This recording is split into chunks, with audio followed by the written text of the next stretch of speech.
1,5. C'est un tefa. On va dire que le plus est négligeable. Il n'est pas assez important pour être quantifié, mais il est quand même plus que le tefa. Elle appelle un tefar saméar, ça veut dire une palme joyeuse. Donc la deuxième notion de la joie, c'est cette notion d'être plus. D'être, pas d'être un ennemi, c'est d'être soi-même, mais en plus grand que soi-même. C'est d'être soi-même en plus grand que soi-même. En d'autres termes, quelqu'un qui... Et ça, en vérité, si on réfléchit bien, la seule chose qui peut vraiment te le donner, c'est la spiritualité, c'est la Torah. Pourquoi? Parce que quelqu'un qui serait que en train de faire les mitzvot, la Torah, parce que ce serait obligatoire. Ce serait quelqu'un de très bien. Mais il ne serait pas joyeux. Parce que la mitzvot serait vécue comme un joug, comme quelque chose d'extérieur qui t'est obligé de faire. Je mets les filines, je ne sais pas pourquoi je mets, c'est bien, mais ça ne me rend pas joyeux. Je fais Shabbat, pourquoi? Parce que c'est obligé. C'est très bien, bravo. Mais ça ne rend pas joyeux, ça. Parce que quel rapport avec moi? Ça veut dire que, et si quelqu'un n'est qu'avec lui, n'est que ce qu'il est en réalité, même si c'est quelqu'un de bien, la chair est triste. Il est limité, il n'est que ce qu'il est. Être que ce que tu es, comme la conscience de l'homme est infinie, il ne peut pas accepter d'être que ce qu'il est. S'il réfléchit un peu, on va dire, il est triste. Ce qui est le miracle de la joie, c'est qu'on va te dire, on va faire la connexion entre ces deux choses-là. Tu vas être, mais tu vas être toi dans une dimension qui va te traduire en éternité. Tu vas être toi dans la Torah. C'est ça qui va être la joie réelle. La joie réelle ne va être possible que quand tu vas être toi-même, mais dans une dimension d'éternité et d'infini. Ça veut dire que c'est toi, mais plus large que toi. C'est pour ça qu'on est très joyeux quand on marie ses enfants, mais quand on écrit un livre, quand on sort un livre de Torah, ou même pas, d'ailleurs pas que de Torah, mais quand on fait quelque chose qui est en même temps moi, mais quelque chose qui dépasse ce que je suis. Les enfants, c'est ça. Pourquoi les enfants, c'est la joie? Parce que les enfants, c'est soi, mais c'est pas soi. C'est nous-mêmes, mais c'est pas nous-mêmes, c'est quelque chose complètement différent, mais ça vient de nous. Donc ça veut dire que c'est un dépassement dans l'identité, si vous préférez. C'est en même temps moi-même. Si c'était quelque chose de complètement extérieur, moi je dis, mais quel rapport avec moi? Très bien, j'ai des enfants biologiquement, ils sont arrivés, j'ai un rapport avec eux. Bon, et quel rapport avec moi? Non, c'est très bien que c'est nous-mêmes les enfants quelque part. Mais c'est aucun rapport avec nous-mêmes. Ils ont une liberté, une identité, ils sont eux-mêmes. Mais donc c'est en même temps moi-même et en même temps pas moi-même. Et c'est cette notion-là qu'est la joie elle-même. La joie ne va être joie que quand je suis capable de générer quelque chose qui est en même temps moi, mais moi qui me dépasse. La création, la créativité par rapport à ça est fondamentale. C'est pour ça que la Torah est très créative. C'est pour ça que l'étude de la Gemara, l'étude des textes demande perpétuellement un effort créatif, un effort de conceptuel. La Gemara dit « En betaviraj bechidouche ». Il n'y a pas d'étude sans nouveauté, sans la capacité de créer des concepts, de créer des nouveautés. Il n'y a pas d'étude de Gemara si tu n'es pas créatif. Parce que la créativité, c'est ce moment-là justement, où magique, miraculeux, où l'homme est capable de créer quelque chose qui est lui. Quand on dit une idée dans une interprétation du texte de la Gemara, c'est moi qui l'ai compris de cette façon-là. Mais en même temps, ça n'a aucun rapport avec moi, parce que je suis l'écho d'un texte éternel, divin, qui a été révélé aussi là. Et donc c'est les deux en même temps. Quand quelqu'un est capable de traduire son existence en une valeur objectivement éternelle, il sort de la tristesse de la chair, de la tristesse de la mortalité, de la tristesse de ce qui va mourir, de la tristesse de la mort. Il est lui-même éternisé par la Torah. S'il était que... Voilà. S'il était que lui-même, il serait triste. S'il serait que Torah, il serait triste aussi. Ce serait... Vous savez que le joug paulien, ce que Paul reprochait aux Juifs, on fait les mitzvot comme si une extériorité, une loi, ils sont complètement plantés, c'est pas du tout ça. La Torah, c'est la joie, parce que la Torah, c'est nous-mêmes dans une dimension infiniment plus grande. Et donc c'est la notion de joie, et c'est un travail qui est double, parce qu'il faut s'identifier au Verbe divin, il faut s'identifier au mitzvot, et il faut en même temps, par cette identification, être modifié par la Torah. Ça, c'est une chose très difficile à admettre. D'accepter d'être changé, modifié, bouleversé par la Torah. La plupart des gens n'acceptent pas d'être changés par la Torah. Ils acceptent de faire la Torah. Pourquoi pas? Mais que ça me bouleverse, que ça me change, que ça me modifie, que je sois transfiguré par l'acte torahide que je fais, ça beaucoup ne veulent pas. Moi, je reste ce que je suis, il faut que j'aime la paix. Parce qu'un accouchement, c'est toujours douloureux. Un changement, c'est toujours douloureux. Au début, ça fait peur. Demandez à un enfant dans le ventre de la mère, il ne va pas sortir. Pourtant, c'est vital. S'il ne sort pas, c'est très mauvais pour lui. Et en haut, il attend un monde infiniment plus grand. Il ne va pas sortir. Il est très bien là où il est. Il ne veut pas modifier, il ne veut pas faire ce saut ontologique. C'est pareil, nous, avant de mourir, quelqu'un va mourir ici, personne, j'espère. Pourtant, on sait très bien que le même différentiel qu'il y a entre le ventre de la mère et l'existence, c'est entre la vie qu'on va vivre après la mort, elle est infiniment plus grande. Mais personne ne veut mourir, on a raison d'ailleurs. Il ne faut pas vouloir mourir. Mais tout le monde sait qu'après la mort, il y a une vie infiniment plus. De la même façon que l'enfant. Regardez, demandez, si la science n'avait pas accès à ce qui se passe dans le ventre de la mère. Imaginons, théorie. On ne saurait pas. Il y a des choses que la science ne sait pas. Imaginez que la science n'avait pas accès à ça. Et vous direz à un bonhomme, écoutez, il y a un être humain qui vit dans l'eau. Il vit dans l'eau. Il n'a pas besoin de nourriture, ni d'air pour vivre. Pas besoin d'air. Il n'a pas besoin ni de boire, ni de manger rien. Il vit il plane. Enfin, on dirait que c'est une fable, une jolie fable. C'est toutes les conditions que tu me dis là, qu'il est dans l'eau, qu'il ne respire pas, qu'il ne mange pas, qu'il ne boit pas, qu'il ne va pas aux toilettes, qu'il est complètement... c'est quelque chose qui va contre toutes les conditions de l'existence. Donc c'est ridicule ce que tu dis.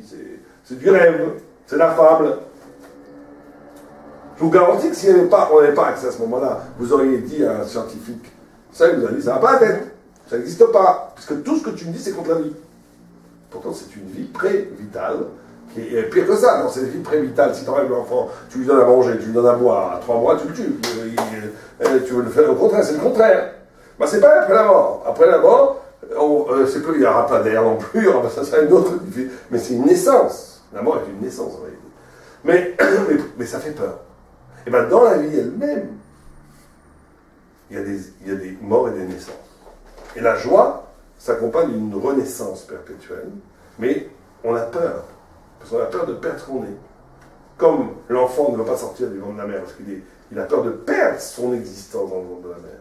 Même si on lui promet, vous dites à un enfant, mais dehors c'est génial, il dit, je complètement, je ne peux pas y aller.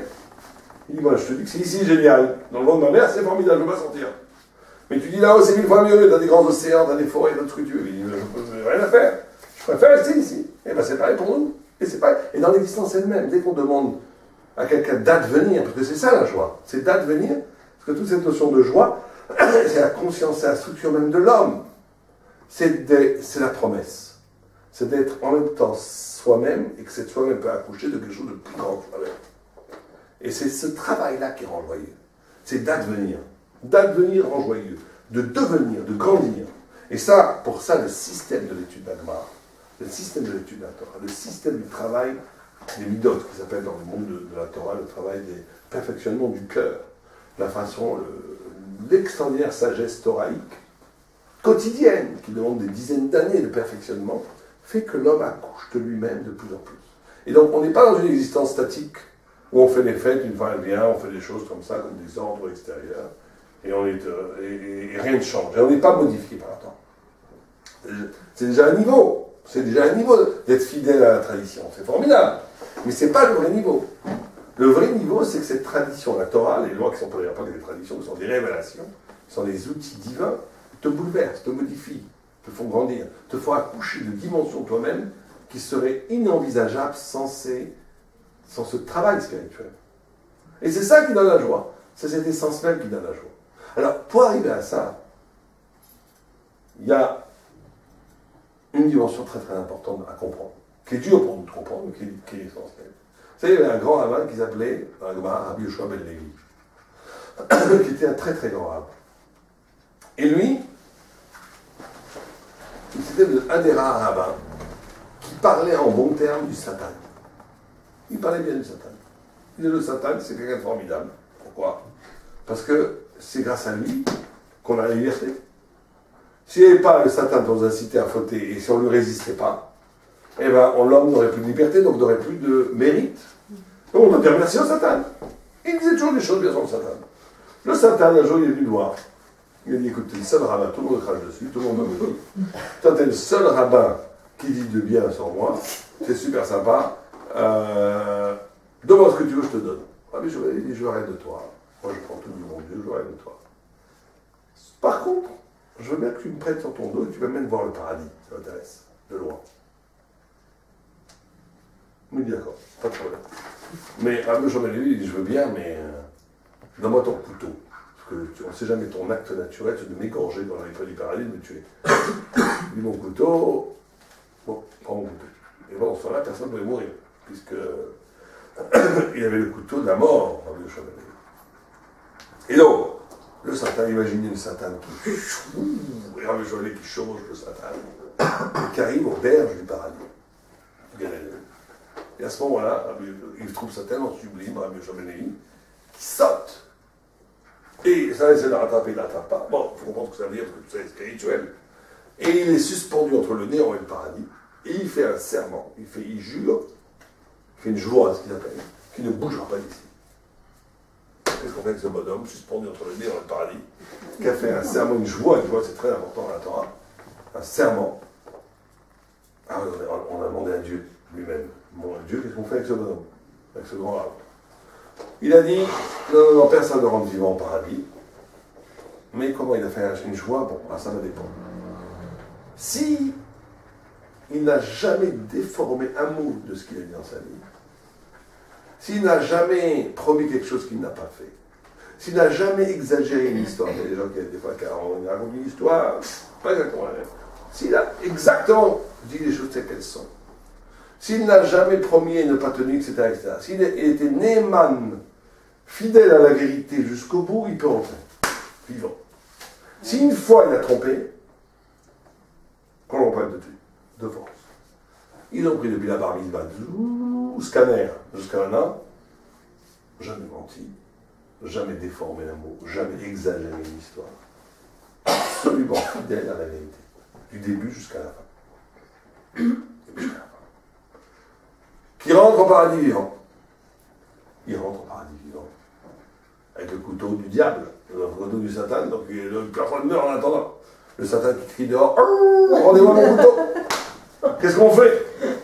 Bon, il marche et il voit, il a rencontré Rabbi Shimon Bar Yochai. C'est Rabbi Shimon Bar Yochai qui a écrit le Zohar, qui était assis sur une table en or avec 13 tabourets en or.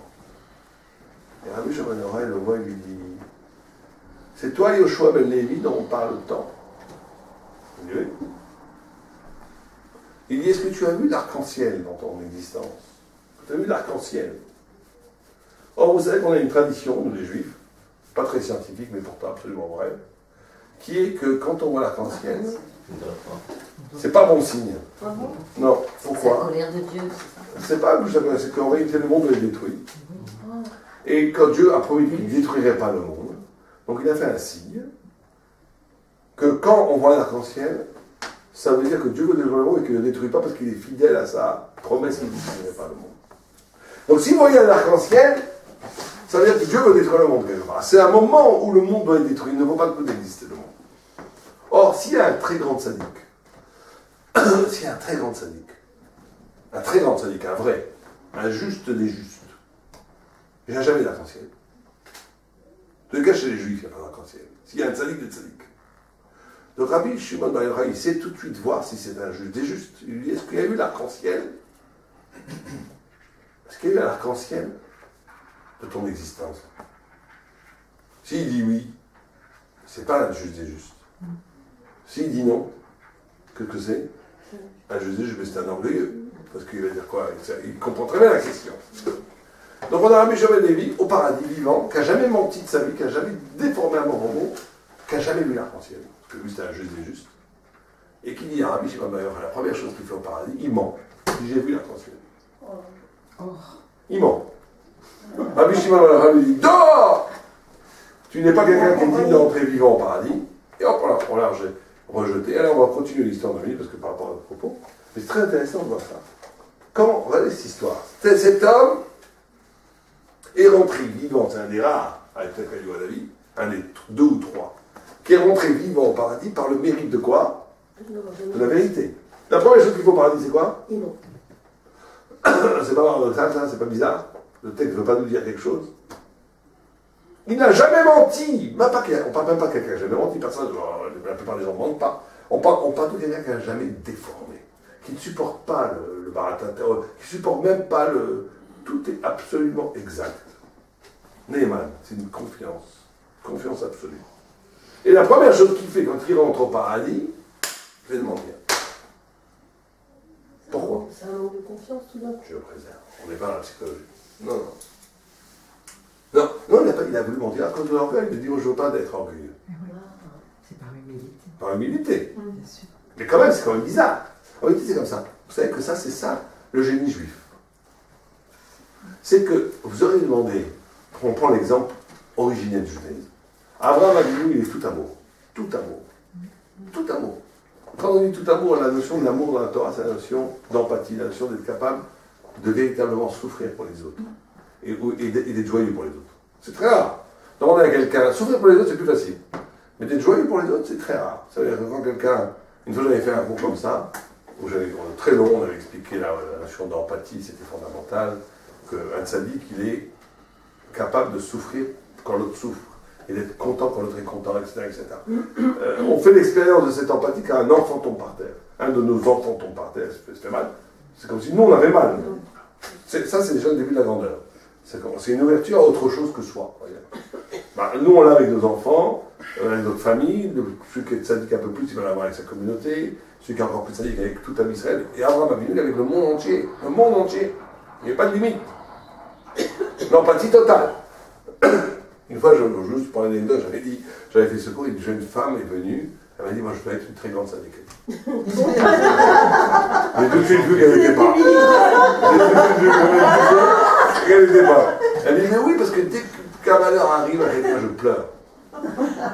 Je dis, oui, mais quand ta copine, elle gagne au loto et qu'elle a trouvé l'homme de sa vie, tu ne l'as pas trouvé, t'es content? Elle dit, non. Je dis, c'est pas ça.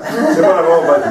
C'est juste une projection de ta propre souffrance sur les autres. C'est pas une vraie empathie. Le vrai empathie, c'est quelqu'un qui souffre pour les autres, mais en même temps aussi qui est heureux. C'est beaucoup plus rare. Regardez quelqu'un qui n'a pas trouvé encore son âme sœur, elle s'allait chez les jeunes filles, et qui dit quand l'autre trouve son âme sœur, ah, je suis content pour toi, mais être vraiment content et dire pourquoi pas moi, c'est ah.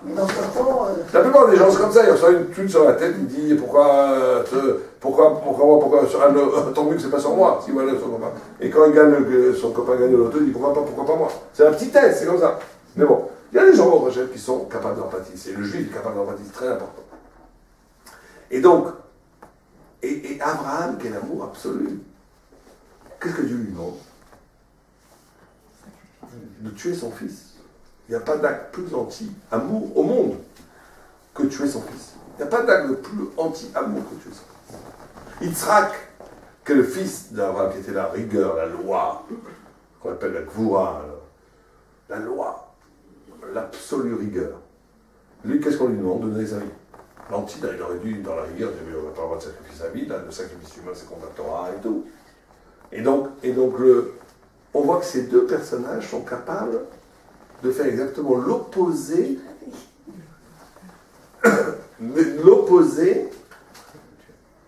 de leur processus spirituel. L'opposé de leur processus spirituel. Et c'est ça qui va être le début du judaïsme.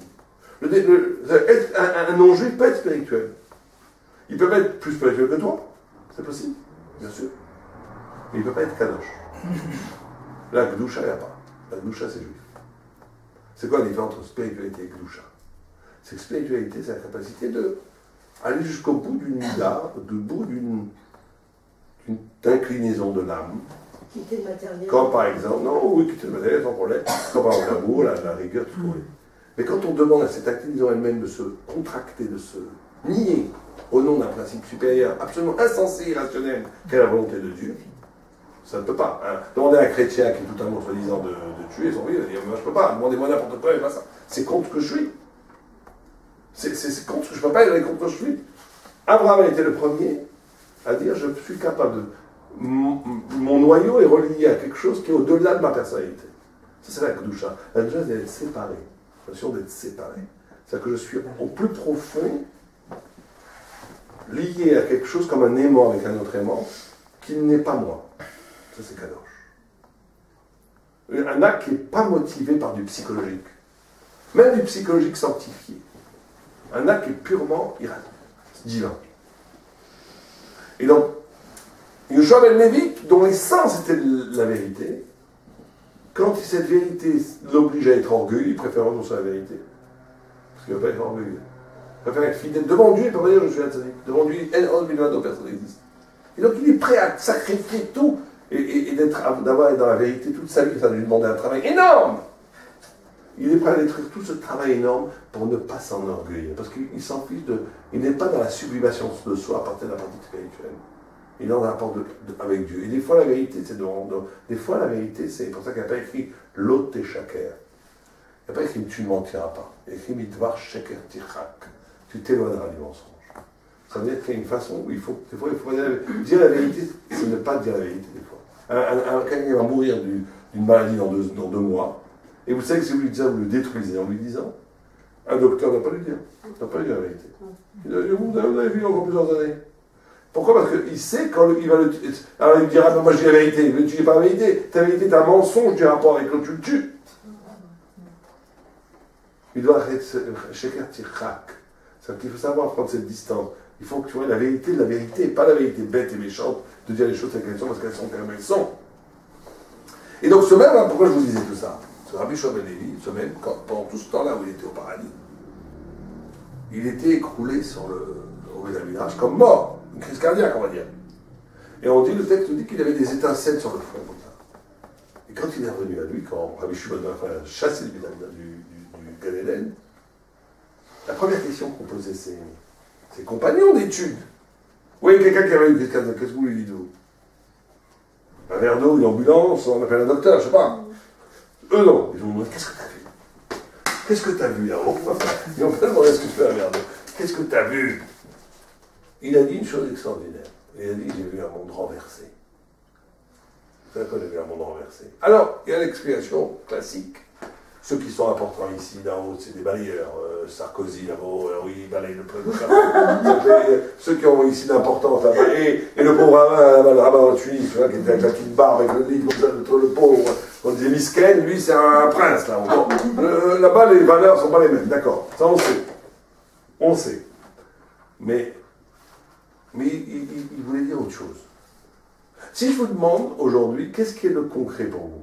C'est quoi le concret? Concret. Qu'est-ce qui est concret? Qu'est-ce qui est réel, on va dire? C'est quoi la réalité? Le matériel. Le matériel, c'est l'avoir, justement. Le matériel, l'avoir, ça c'est concret. Maintenant, les mitzvot que vous avez faites, la tzedaka que vous avez faite, les tfilotes que vous avez faites à Rosh Hashanah, pour l'étude que vous avez étudiée, c'est abstrait. Vous ne savez même pas que tu te souviens combien de tfilotes tu avais dans ta vie? Non. Vous vous souvenez combien de temps vous avez étudié? Non, c'est abstrait. C'est abstrait. Alors quand on meurt, la seule chose qui se passe, c'est ce retournement-là. On se rend compte que tout ce qui nous paraît concret, réel, ici, c'est de la fumée. Tout ça, c'est rien. C'est éphémère. C'est de l'éphémérité absolue. L'argent, le pouvoir, le politique. Tout ça, c'est une mise en scène de l'histoire. C'est rien. Les seules choses qui restent pour des milliards d'années, c'est tes mitzvot, ta Torah. C'est ça le réel. C'est un inversement du réel. Mais ça, on ne le voit pas maintenant du tout, parce que c'est masqué, parce que justement, c'est abstrait, parce que c'est spirituel. Ce qui est spirituel n'est pas tangible. On ne voit pas, donc ça a l'air abstrait. Ça n'a pas l'air réel, on va dire. Ça a l'air sympathique, mais pas réel. Et ce qui est réel, c'est ce qu'on voit. C'est la matière. Mais la matière, elle est mortelle. Et la spiritualité est immortelle. Donc quand tu meurs et que tu passes dans l'immortalité, tu ne vis que dans la dimension spirituelle que tu as créée dans le monde, dans ta vie. Il n'y a que ça qui reste. Il n'y a que ça qui reste. Tout le reste, il ne reste pas. Ça ne monte pas avec nous. Tout le monde sait que l'argent, la chair, le plaisir, tout ça ne monte pas avec nous là-haut. La seule chose qui reste, c'est combien de Torah, combien de mitzvot, combien de bonnes actions tu as fait. Il n'y a que ça. Ça va être ton habitacle éternel. Là, le monde, j'ai mouru à mon rêve. Or, cette conscience-là, c'est la conscience de la joie.